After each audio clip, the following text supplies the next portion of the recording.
भारत में एक बार फिर लॉकडाउन को लेकर डर और भ्रम का माहौल बन गया है। सोशल मीडिया से लेकर गूगल सर्च तक हर जगह लोग यही पूछ रहे हैं, क्या कोरोना जैसा लॉकडाउन फिर लौटने वाला है।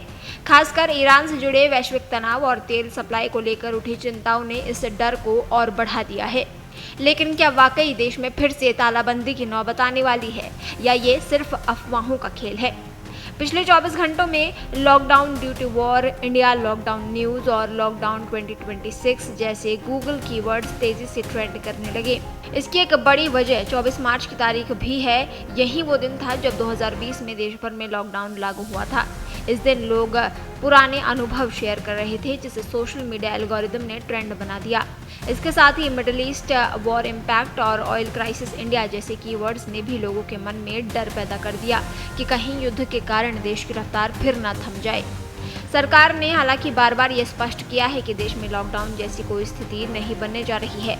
लोगों से सिर्फ ये अपील की गई है कि वे संसाधनों का समझदारी से उपयोग करें और अफवाहों पर ध्यान न दें।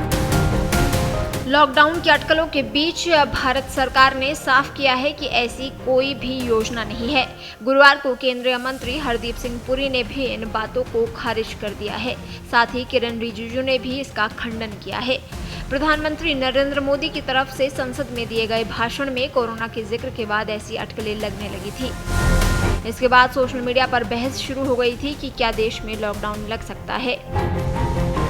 ऐसे में हरदीप सिंह पुरी ने सोशल मीडिया पर पोस्ट किया और अपने पोस्ट में उन्होंने लिखा, भारत में लॉकडाउन लगने की अफवाहें पूरी तरह से गलत है। मैं स्पष्ट कर देना चाहता हूं कि भारत सरकार के पास ऐसा कोई भी प्रस्ताव विचाराधीन नहीं है। ऐसे समय में ये महत्वपूर्ण है कि हम शांत, जिम्मेदार और एकजुट रहें। ऐसी स्थिति में अफवाहें फैलाना और दहशत पैदा करना गैर जिम्मेदाराना और हानिकारक है। मीडिया रिपोर्ट्स के अनुसार बुधवार को भी सरकार ने पूरे देश में लॉकडाउन की अफवाहों को खारिज कर दिया। साथ ही साफ किया कि आम जनता की गतिविधियों या आर्थिक कामों पर किसी भी तरह की पाबंदी लागू नहीं है। दरअसल पीएम मोदी ने संसद में कहा था कि देश को कोरोना काल में हुई परेशानियों की तरह तैयार रहना होगा। वहीं पश्चिम बंगाल की मुख्यमंत्री ममता बनर्जी ने भी गुरुवार को ईंधन की बढ़ती कीमतों को लेकर केंद्र सरकार पर निशाना साधा। साथ ही रसोई गैस बुकिंग नियमों में बदलाव की आलोचना की। उन्होंने कहा, मैंने सुना है कि गैस सिलेंडर की बुकिंग का अंतराल बढ़ाकर 25 दिन कर दिया गया है। इसका मतलब है कि आप उससे पहले बुकिंग नहीं कर सकते। अगर रसोई गैस खत्म हो गई तो लोग क्या करेंगे? मुझे उन पर भरोसा नहीं है। हर कोई जानता है कि मोदी सरकार के सत्ता में आने के बाद से कीमतें कहां पहुंच गई है।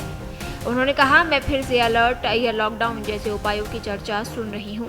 वे जो चाहे करें, मुझे इसकी चिंता नहीं है। अगर हम कोविड से लड़ सकते थे तो हम फिर से लड़ सकते हैं।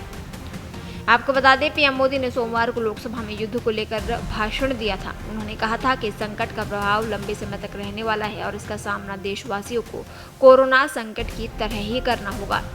उन्होंने कहा, इस युद्ध के कारण दुनिया में बने हालात का प्रभाव लंबे समय तक रहने की आशंका है। इसीलिए हमें तैयार रहना होगा, हमें एकजुट रहना होगा।